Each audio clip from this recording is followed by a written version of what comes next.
బీజేపీకి మెజారిటీ తగ్గిందన్నది బయట ఏం ప్రభావమో ముందు ఆర్ఎస్ఎస్ వాళ్ళ వైఖరిలోనే మార్పు కనిపిస్తుంది. ఆర్ఎస్ఎస్, బీజేపీ సంబంధాలు, నాయకత్వానికి సంబంధించి జాతీయ స్థాయిలో, రాష్ట్రంలో ఇదంతా. ఏదైనా గానీ ఇప్పటికిప్పుడు భారతదేశం ఏదో మారిపోతుంది. బీజేపీయేతర శక్తులన్నీ కూడా అధికారంలోకి వచ్చేస్తాయని భావించడానికి ఏమీ లేదు. కాంగ్రెస్ పార్టీ 100కు స్థానాలు తెచ్చుకుంది. రాహుల్ గాంధీ ప్రతిపక్ష నాయకుడయ్యాడు.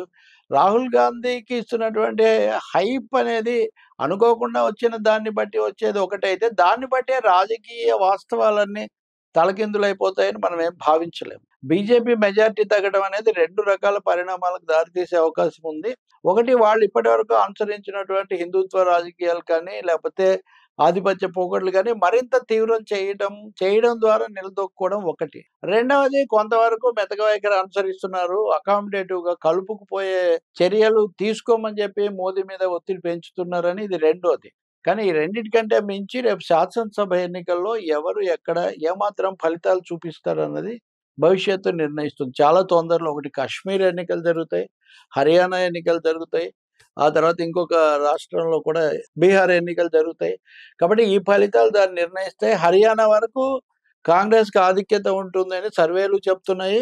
మొన్న లోక్‌సభ అప్పుడు వచ్చిన శాసనసభ విభాగాలలో కూడా కాంగ్రెస్‌కి ఆధిక్యత ఉంది.